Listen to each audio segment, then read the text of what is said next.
Já. Já. Amen.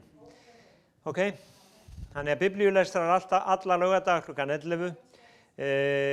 Föstudagskvöldin bænahernaður. Og við þurfum að biðja fyrir þjóðinu okkar sem aldrei fyrr. Þriðjudögum klukkan 5. Þá biðjum við líka fyrir fjölskyldum okkar og kirkjunni. Amen. Svo við þurfum að sjá það að við þurfum að biðja. Og kirkjan þarf að biðja. Það alltaf verið að taka af okkur það sem var sjálfsagt. Og það verið að setja eitthvað inn í staðinn sem að við viljum ekki. Það síðasta sem ég heyrði var í London að þá má ekki lengur segja í lestum herrar mínur og frúr af tillitssemi við greinin sagði kynsegin fólk eða hinsegin fólk. Það verið að færa öll gildi úr stað. Það verið að taka tillit til þess sem óeðlilegt og setja það sem eðlilegt, heilagt, rétt og gott til hliðar. Þannig að þess vegna þurfum við að biðja vegna þess að við erum ekki að berjast við menn af holdi og blóði. Biblían segir við erum að berjast við andaverur vonskunnar í himin geimnum. Og þegar Daniel bað forðum, hann beygði sig ekki, hann sagði ekki whatever will be will be. Hann fór 3 á dag og bað við opinn glugga. Vitið hvað gerðist? Það voru svona tímar eins og við lifum á, lygin, skurgoðadýrkunin, falsguðir.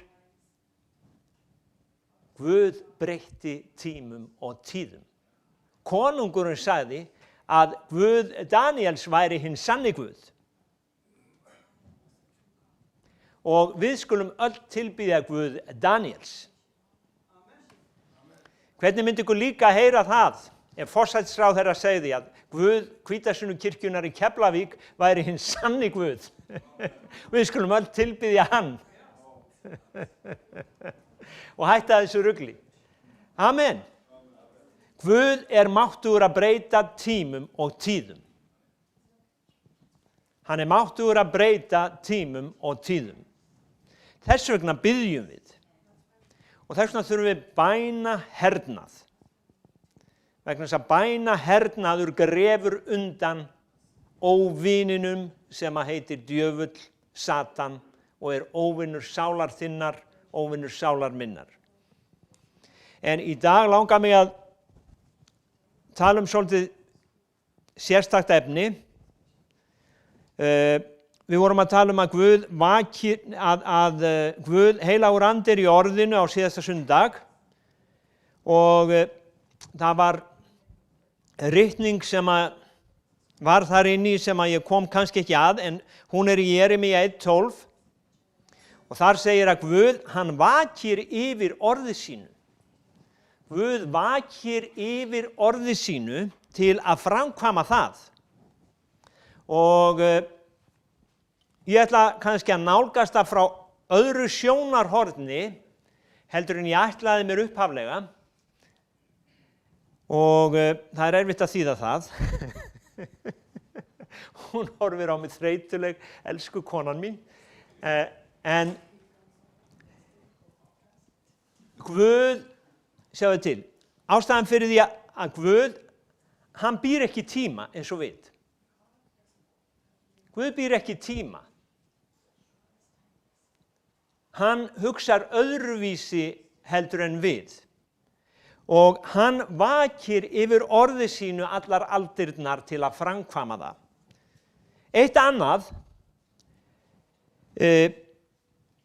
Við spyrjum oft, af hverju grípur Guð ekki inn í, af hverju leyfir Guð þetta og af hverju leyfir Guð hitt?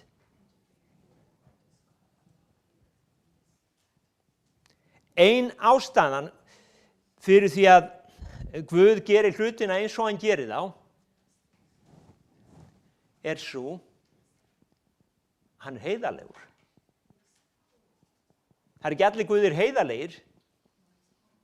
Við þekkjum Guð sem segir mönnum sínum að þeir megi ljúga heiðingjónum af því að þeir eru heiðingjar. Það heiðarlegur Guð? Það okkar Guð? Nei. Menn segja að þetta sé sami Guð, en það annar Guð. Guð, þó hann sé kærleikur, þá hann trúr orði sínu. Hann trúr orði sínu. Og ritningin sem að kannski mig langar til að setja hér inn í í 1. Tímóteusarbréfi, svo komum við höldum áfram.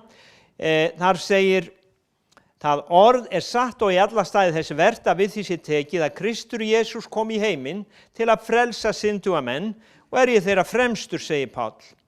Það orð satt og í alla staði þess vert að við því sé tekið að Kristur kom í heiminn til að frelsa synduga menn.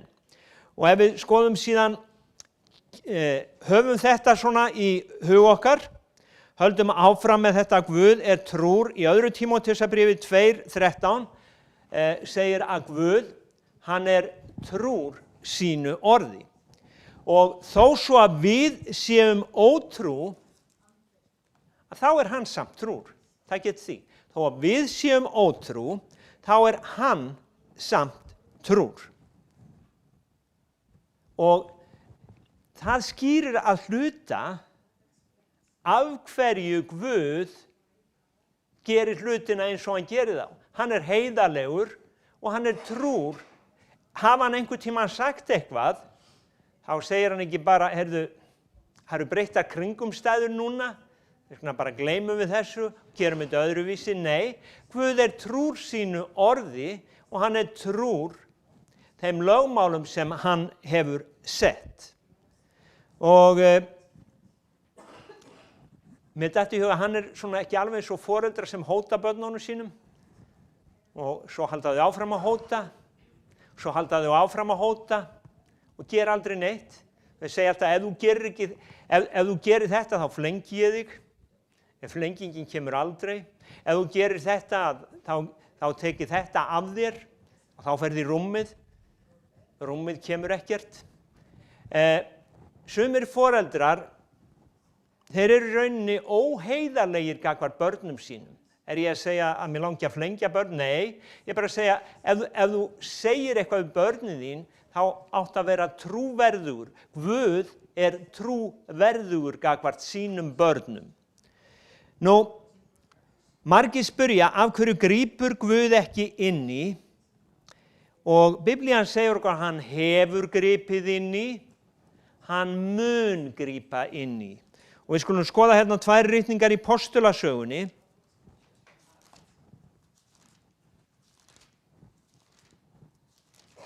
Postulasagan 14.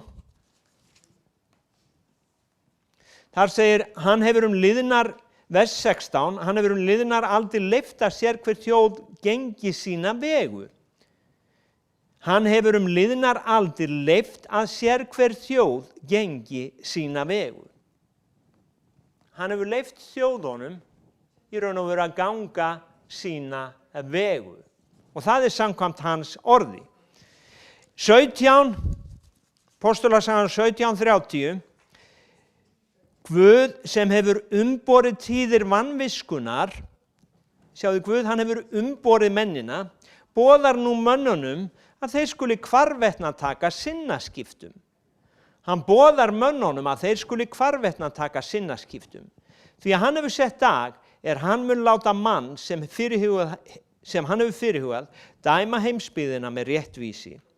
Þetta hefur hann sannað öllum mönnum með því að reisa hann frá dauðum. Og sá maður Jesús Kristur, hann sá sem hefur reistur frá dauðum. Þannig að við sjáum að Guð, hann hefur umborið og hann að umbera enn þann dag í dag þjóðirnar. Hann að umbera allt þetta sem okkur finnst vera miður. Hann að umbera syndina. Hann að umbera grimmd mannsins. En hann segir að það muni koma sá dagur að mennirnir verði dæmdir fyrir gjörðir sínar. Og ef við bara förum aftur í tímana þá sjáum við að Guð, hann stóð við orð sín gagnvart Adam. Og hann stóð við orð sín, eitthvað foreldri hefði sagt, æi, elsku drengurinn minn, þú bara varst óhlýðinn og þetta allt í lagi, bara mamma lagar, eða pabbi lagar. En Guð, hann var búinn að segja, ef þú etur af þessu tré, þá myndu vissulega deyja. Það stóð. Og þetta það sem að menn eiga svo erfitt með að skilja í dag, að Guð, hann trúr sínu orði. Það stendur. Það stendur. Hann kærleikur, en eins og hann mikill kærleikur, þá hann trúr sínu orði og hann gaf frekar son sinn til að taka á sig dóminn fyrir Adam heldur en að ganga á bak orða sinna. Það mjög erfitt fyrir fólk á öld lýginnar að skilja þetta, að sé einhver sem að vill frekar taka á sig dóminn fyrir einhvern annan heldur en bara að ljúga pínlítið. Heldur en að bregðast orðum sínum. Guð segir á einum stað, hann ekki maður að hann ljúgi. Hann alltaf trúr sínu orði. Og þetta í raun og veru þegar við förum að hugsa frá þessu sjónarhorni, þá útskýrir þetta ýmsa hluti fyrir okkur. Oft eigum við erfitt með að skilja, af hverju óskupun leyfir Guð þetta. Menn það er verið að pynta kristna, það er verið að taka kristna af lífi og núna á okkar dögum, þú lest Biblíuna og þú sérð að sá sem ætlaður sverðinu og hann mun falla fyrir sverðinu, Opinberun Jóhannesar. Það sárt að lesa það, en þetta eitthvað sem Guð leyfir. Guð leyfði að sonur hans dagi píslavætti stauða, Guð leyfði að 11 af postulunum, þeir létu líf sitt vegna fagnaðarerindisins. Guð leyfði það. Af hverju greip hann ekki inn í? Af því að Jesús sagði við lærisveina sína, eins og Faðirinn hefur sendt mig, eins sendi ég yður. Að þeir létu frekar lífið heldur en að afneita honum. Þannig að Adam, sem að syngaði, að hann í rauninni hinn fallna sköpun, hann er samnefnari fyrir hennar föllnu sköpun sem á valdi óvinarins, og Biblían segir að allir hafa syngað og skortir Guðs dýrið. Allir hafa syngað og skortir Guðs dýrið.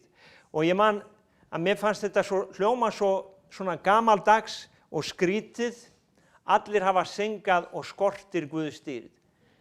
Jú, maðurinn, hann hafði eitthvað sem hét Guðs dýrð, hann misti það þegar hann syngaði. Hann misti það. Svo kemur Jesús og segir, dýrðina sem þú gafst mér hef ég gefið þeim. En þetta með Adam að hann sem sagt hinn fallna sköpun og syndin kom fyrir einn mann. Og þú segir, kannski þetta voðalega svona, já, við vitum þetta allt saman. En þetta samt sannleikur sem í raun og veru undir árás í dag, að maðurinn fæddur syndari. Ein kona var reið við mig hérna í fyrra þegar ég nefndi þetta, við hefðum eðli syndarinnar að börnin væru fædd með eðli syndarinnar. Fólki finnst þetta svo skrítið að börnin séu fædd með eðli syndarinnar. Börnin eru saklaus, þau eru heilu og góð, en samt þetta eðli innra með þeim Og þegar þau vaksa upp, og það ein sönnun í raun og veru að flest börn eru óhlýðin. Það sagt eitt barn að hann var hlýðinn foreldrum sínum. Það var Jesús Kristur. En það þetta eðli sem að kemur niður frá Adam. Og í Rómverjabréfinu 5:13 segir að syndin kom inn í heiminn fyrir einn mann og því dauðinn runnin til allra manna. Syndin kom inn í heiminn fyrir einn mann og þess vegna dauðinn runnin til allra manna. Syndin kom inn í heiminn fyrir einn mann og dauðinn fyrir syndin, og þannig dauðinn runnin til allra manna af því að allir hafa syndgað. Og stundum þegar við erum að tala þetta og segja það hafa allir syndgað og einhver segir ekki ég, og þú kannski fellur í þá gryfju að reyna að sanna fyrir honum að hann hafi syndgað. Rifjar upp eitthvað gamalt og gott á hann. En það ekki málið. Það sem verið að segja, það ekki að allir hafi syndgað eða gert eitthvað. Málið að við erum fædd með þessu eðli. Af því að Adam, hann syndgaði, að þá erum við fædd með þessu eðli hans. Og það þess vegna sem að Kristur í raun og veru kemur inn í heiminn og hann kemur með hina nýju sköpun. Og ef við lesum hérna Rómverjabréfið 5:18, eins og að misgjörð eins leiddi sakfellingu fyrir alla menn, þannig leiðir og að réttlætisverki eins sýknun og líf fyrir alla menn. Eins og hennir mörgur það syndurum fyrir óhlýðni hins eina manns, þannig mun hlýðni hins eina réttlæta hina mörgu. Og sumir trúa því að við þurfum ekkert að gera og að fyrsta Adam syndgaði og ég fæddist syndari. Kristur kom og dó fyrir syndir allra, að þá ég réttlættur. En Biblían í raun og veru, ef við skoðum heildarmyndina, að þá sjáum við að hver sá sem játar Jesú með munninum og trúir í hjarta sínu, hann verður hólpinn. Og það má segja að það fyrirmynd í Biblíunni sem sýnir okkur að við þurfum að velja, en hún í Pétursbréfinu og það með örkin hans Nóa. Það örkin hans Nóa. Að menn lifðu þá í syndum sínum og syndin var svo mikil að Guð, hann ákvað að dæma heiminn. Og hann sagði Nóa byggja örk og Nói gerði það og hann var svolítið lengi að því, hann var 100 ára að því, eða teljið. Og meðan á þessum 100 árum stóð, þá predikaði Nói. Hann sagði fólkinu að Guð myndi dæma heiminn. En mönnum fannst það ægilega fyndið, vera að byggja örk einhvers staðar upp á þurru landi og að það myndi koma flóð. Það hafði aldrei rignt þá, segir Biblían. Og þannig að menn töldu bara að aumingja Nói að hann væri svona kannski líkur sumum sem eru hérna í þessari kirkju og að segja fólki frá Jesú, að hann var bara svona svolítið skrítinn. Og reyndar kemur það fram líka á dögum Páls postula að þessi boðskapur Jesú, hann var kallaður heimska. Hann var kallaður heimska. Þessi boðskapur enn þann dag í dag kallaður heimska. Þannig að við þurfum í raun og veru að taka afstöðu hvort við trúum eða trúum ekki. Og Á dögum Nóa, þá var mönnum boðið að koma inn í örkina. Á okkar dögum mönnum boðið að koma til Jesú Krists. Og hann okkar örk. Og ef við komum til Jesú, að þá erum við ekki dæmd. Það segir í Jóhannesar Guðspjalli að sá sem kemur hvern þann sem til mín kemur, eða sá sem trúir á mig, hann kemur ekki til dómsins. Hann kemur ekki til dómsins. En andinn í heiminum í dag, það má segja antikrist andinn orðinn svo sterkur að það orðið erfitt, það lokað, má segja, fyrir fagnaðarerindið. Fólk vil taka, það vil taka við því að Guð sé góður. Það vil taka við því að Jesús sé góður. Það vil taka við því að það sé gott að trúa. En þetta að ég þurfa að taka sinnaskiptum, að ég þurfa að iðra synda minna, hver þú að segja með það?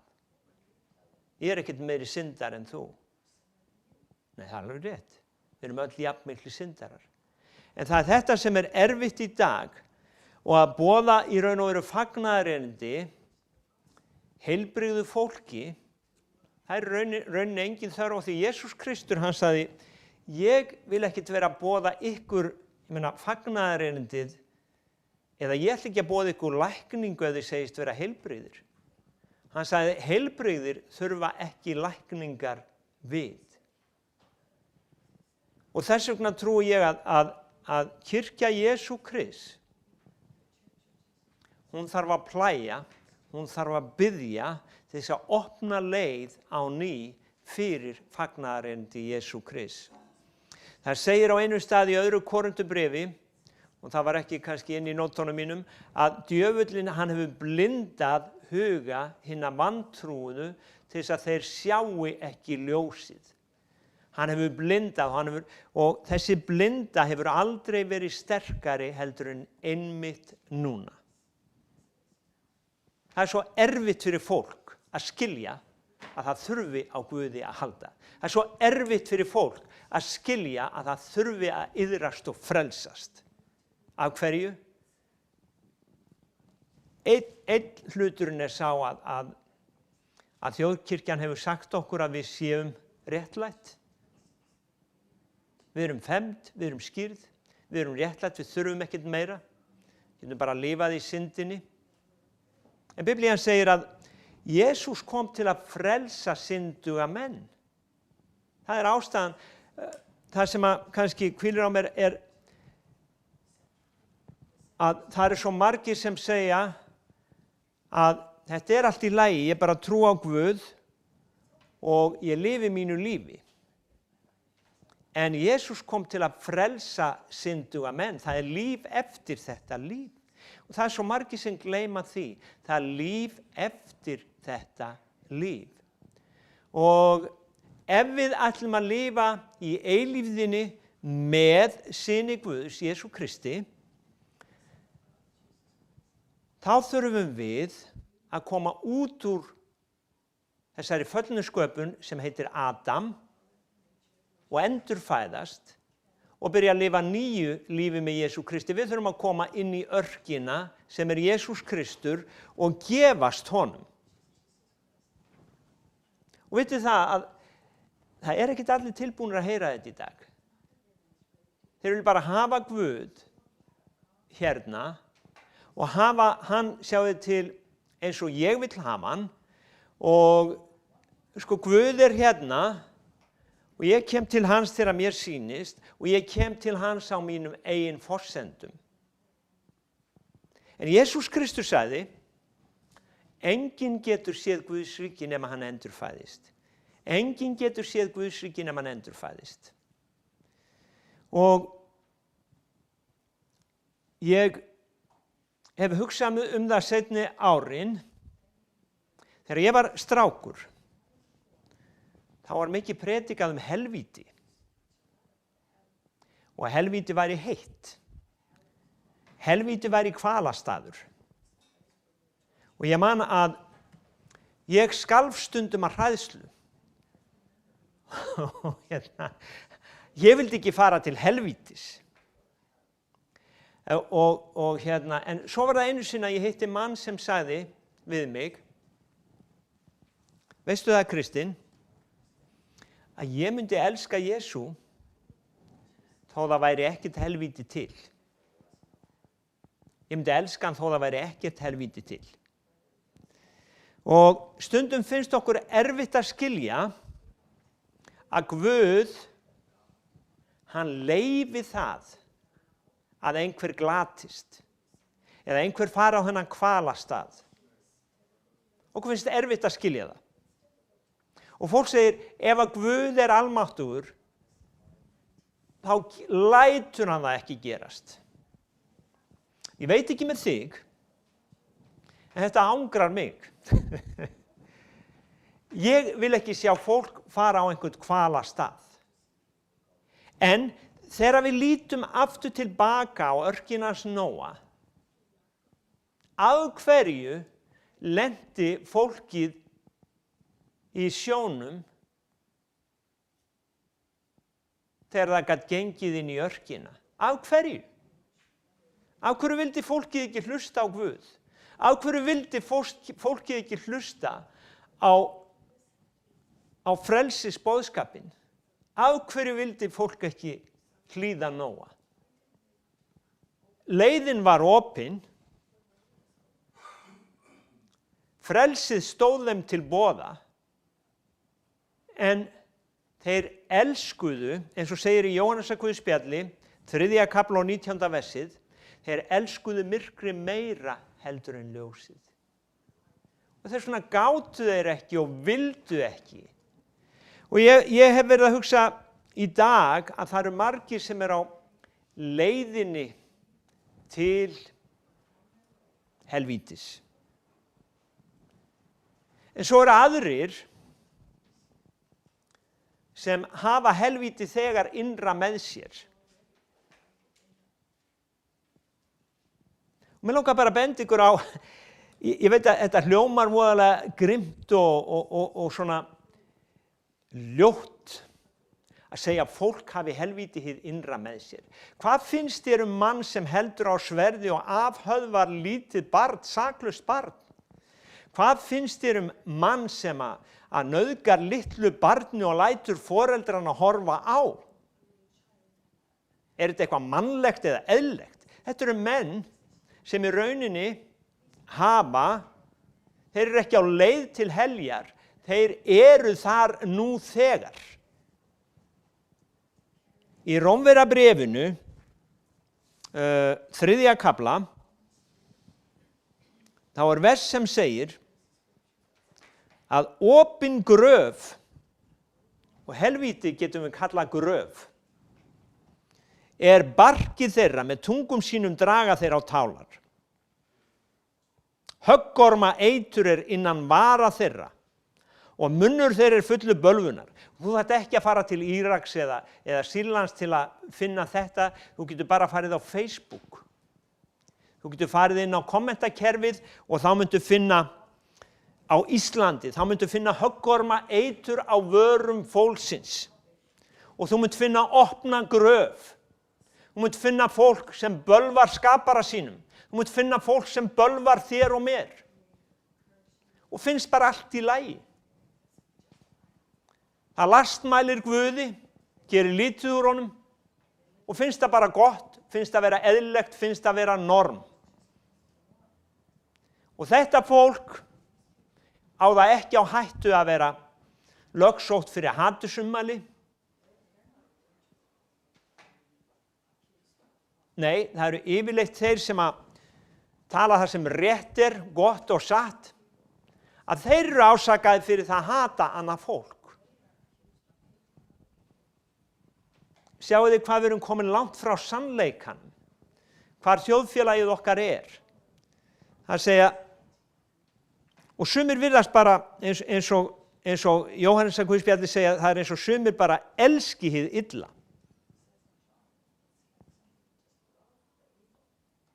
Orðskviðirnir 8:13 segja okkur að ef við elskum Drottinn, að óttast Drottinn að hata hið illa. Að óttast Drottinn að hata hið illa.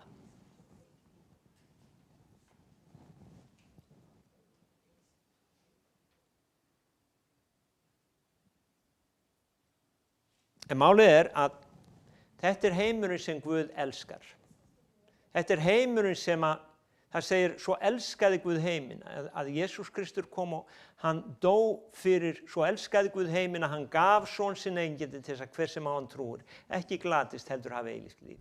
Þetta heimurinn sem að Kristur kom og elskaði svo mikið að hann dó fyrir syndir þeirra, okkar. Og það segir í 2. Pétursbréfi 3. kafla 9. versi að Guð vill að allir komist til iðrunar. Hann vill að allir menn komist frá, þetta 2. Pétursbréf 3:9, að allir komist til iðrunar. Og þetta allt þarna, ég hljóp yfir, þessi ritning 2. Pétursbréf 3:9. Að Guð vill að allir menn komist til iðrunar. Fólk segir, ég trú ekki að Guð sé svo grimmur hann láti einhvern glatast. Nei, Guð vill að allir menn komist til iðrunar. Á dögum Nóa var það örk til að bjarga mannkyninu. Á dögum okkar það líka örk sem heitir Jesús Kristur. Það segir í 1. Pétursbréfi 3:18, skulum lesa þá ritningu. Hún á að vera þarna. 1. Pétursbréf 3:18. Kristur dó í eitt skipti fyrir öll, fyrir syndir réttlátu fyrir rangláta, til að hann gæti leitt yður til Guðs. Og vandinn fyrir okkur að þetta bara orðið svona saga. Og fólk lesið þetta yfir og já, þetta bara sagan. Nei, ef þú trúir, þá þetta raunveruleikin að hann dó fyrir rangláta til þess að hann geti leitt okkur til Guðs. Já, en við vorum Guðs börn, Guð skapaði okkur, já, en syndafallið kom. Og veitu það, í allri umræðunni þá syndafallið ekki til. Sjáðu, ég fæddur trans, ég fæddur samkynhneigður. Nei, það var syndafall. Allar þessar syndir komu inn eftir að Adam syngaði. Allt þetta kom inn. Þú ert ekki fæddur þetta eða hitt. Guð skapaði manninn fullkominn, en með sjálfstæðan vilja. Maðurinn valdi að óhlýðnast Guði. Kristur dó í eitt skipti fyrir öll, fyrir syndir réttlátu fyrir rangláta til þess að hann gæti leitt yður til Guðs. Hann var deyddur af líkamanum til en lifandi gjörður í anda. Í andanum fór hann einnig og predikaði fyrir öndunum í varðhaldi. Þeir höfðu óhlýðnast fyrrum þegar Guð sýndi langlindi og beið á dögum Nóa meðan örkin var í smíðum. Í henni frelsuðust fáeinar, það 8 sálir í vatni. Með því var skírnin fyrirmyndu sem nú einnig frelsar yður, hún sem ekki hreinsun óhreininda á líkamanum, heldur bæn til Guðs góða samvisku fyrir upprisu Jesú Krist. Ok, við byrjuðum á að lesa að hann gæti leitt yður til Guðs. Þegar örkin eftir flóðið nam staðar, þá nam hún staðar á fjalli sem hét Ararat. Og Ararat á hebresku þýðir að bölvuninni hefur verið aflétt. Bölvuninni hefur verið aflétt. Ararat þýðir líka heilög jörð. Heilög jörð. Þannig að Guð, hann í raun og veru frelsaði Nóa og sett hann á heilaga jörð. Skírnin, þegar við tökum skírn, þá erum við flutt frá Adam og yfir í Guðs ríkið, erum komin inn í heilaga jörð. Heilaga jörð. Og bölvunni hefur verið aflétt í lífi okkar. Þannig að það myndin. Og því meira sem ég hugsa þetta að þessa hugsun fólk segir Guð dæmir engan til glötunar. Nei, hann gerir það ekki, en hann hefur gefið son sinn Jesúm Krist. Og hann hefur líka sagt að enginn getur séð Guðs ríki nema hann komi í gegnum Jesúm Krist. Ok? Að þá í raun og veru, þeir sem ekki vilja, þeir sem elska myrkrið meira heldur en Jesúm, þeir sem elska myrkrið meira heldur en Guð, þeir fá ekki að koma inn. Ég hef séð á kommentakerfinu að menn segja, ég vil heldur fara niður af því að þar eru allir vinir mínir. Þetta á að vera djók. En hvað er það? Ég vil ekki vera þarna uppi að lofa Guð. Það var sárt að heyra það. En í rauninni að eilífa lífið, þar sem Guð er heilagur og þar sem að í raun og veru staðurinn sem Jesús hefur flutt okkur á og þar sem við verðum alla eilífð þegar þessu lífi lýkur, að dyrnar eru aðeins í gegnum Jesúm Krist. Hann er okkar endurlausnari og hann er okkar frelsari. Og fólk segir, ég meina, það eru margar leiðir til Guðs. Þú getur komið í gegnum Allah, þú getur komið í gegnum Buddha, þú getur komið svona og svona. Ekki samkvæmt því sem Jesús Kristur sagði. Hann sagði, ég er dyrnar, ég er vegurinn, ég er sannleikurinn, ég er lífið. Þannig að þetta er alveg eins og ef einhver segði við þig, það kom í heimsókn á morgun. Og þú segir, ég verð ekki heim á morgun. Eða þú segir, ef þú kemur, þá vil ég að þú komir inn bakdýramegin af því að það er verið að rífa upp lóðina fyrir framan framdyrnar, að þá þýðir ekkert fyrir mig að koma og segja, ég vil komin framdyrnar. Þá er ég ekki velkomin. En fólk segir, Guð, þegar kemur að Guði, ég er alltaf velkomin. Það er sama hvaða skilyrði Guð setur. Ég er samt velkomin. Nei, þú verður að koma á Guðs forsendum. Við verðum að koma og leyfa Jesú Kristi að hreinsa okkur og þvo okkur. Jesús sagði við Símon Pétur einu sinni, ef ég fæ ekki að þvo þér, þá eigum við enga samleið. Og hann segir það enn þann dag í dag, ef hann fær ekki að hreinsa líf okkar, að þá eigum við enga samleið. Við getum ekki réttlætt okkur sjálf. Þannig að í raun og veru, fyrir mig, að þá er helvíti staður, þar sem engin Guð er. Þar sem engin Guð er. Þar sem Guð er farinn, hans fólk er farið og fólk er skilið eftir til að gera það sem það vill gera. Og einhver sagði að helvíti er til á mörgum stöðum á þessari jörð í dag. Allar hörmungarnar, öll ilskan, vonskan, að það gerist ekki verra.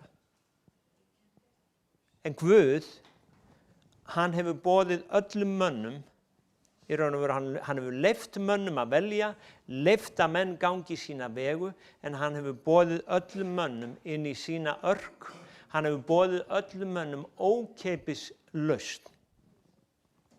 Að frelsast fyrir blóð sonar síns Jesúm Krist. Og við skulum lesa hérna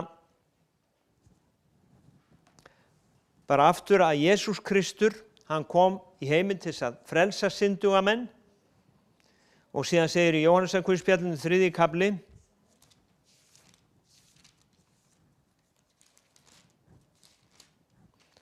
því að svo elskaði, 16. vers, því að svo elskaði Guð heiminn, hann gaf son sinn engindi til þess að hver sem á hann trúir glatist ekki heldur hafi eilíft líf. Guð sendi ekki sonin í heiminn til að dæma heiminn, það get því, Guð sendi ekki soninn í heiminn til að dæma heiminn, heldur til þess að heimurinn skyldi frelsast fyrir hann. Sá sem trúir á hann, dæmist ekki. Sá sem trúir ekki þegar dæmdur. Og það á við það að það ekki spurning hvað að gerast í huga þínum. Á dögum Nóa, þeir sem neituðu að koma inn í örkina, þeir dæmdu sig sjálfa. Þeir voru þegar dæmdir. Því að hann hefur ekki trúað á nafn Guðssonarins hins eina. En þessi dómurinn, ljósið komið í heiminn, þannig að ljósið komið fyrir alla menn, en menn elskuðu myrkrið fremur en ljósið, því að verk þeirra voru vond. Ljósið komið í heiminn, en menn elskuðu myrkrið fremur en ljósið, því að verk þeirra voru vond.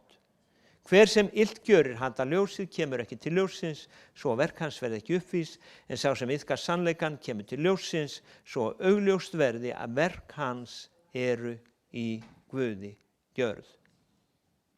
Þannig að allar aldirnar hefur Guð vakað yfir þessu orði sínu og hann hefur verið trúr sínu orði.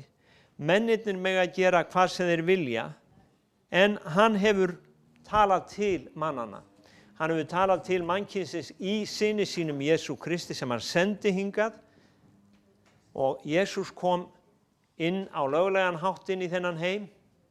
Hann kom inn dyrnar, hann kom sem maður, dó fyrir mig, dó fyrir þig, af því að Guð elskaði okkur svo mikið. Þannig að valið okkar hvort við viljum fylgja honum og vera með honum alla eilífð, eða hvort við viljum hafna honum að því við elskum myrkri meira og fara okkar eigin veg og vera skilin eftir og vera fyrir utan.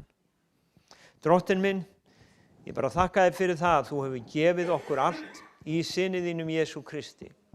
Þú hefur frelsað okkur, þú hefur keypt okkur með blóði þínu, og Faðir, ég bara þakka þér fyrir að minna okkur á það í dag. Þakka þér fyrir þessi orð, Drottinn minn, þakka þér fyrir þessar ritningar og þakka þér fyrir að við megum biðja, Drottinn, enn einu sinni fyrir landin okkar, fyrir þjóðin okkar. Ég biði Faðir Guð að allir þeir sem já, Drottinn, á leið til heljar, að þeir mættu taka sinnaskiptum. Ég biði fyrir þeim sem þegar hafa hel í hjarta sínu, að þeir mættu líka taka sinnaskiptum og frelsast. Faðir, þú ert góður og þú vilt að ekki að neinir glatist, þú vilt að allir komist til iðrunar, og þess vegna biðjum við, Faðir Guð, fyrir allri þinni sköpun sem að þú komst til að frelsa, öllum þeim sem í Adam. Við biðjum, Drottinn, að þeir mættu snúa sér og koma til Jesú Krist. Faðir, við gefum þínu nafni alla dýrð og við lofum þig og við þökkum þér fyrir son þinn Jesúm Krist. Amen. Amen.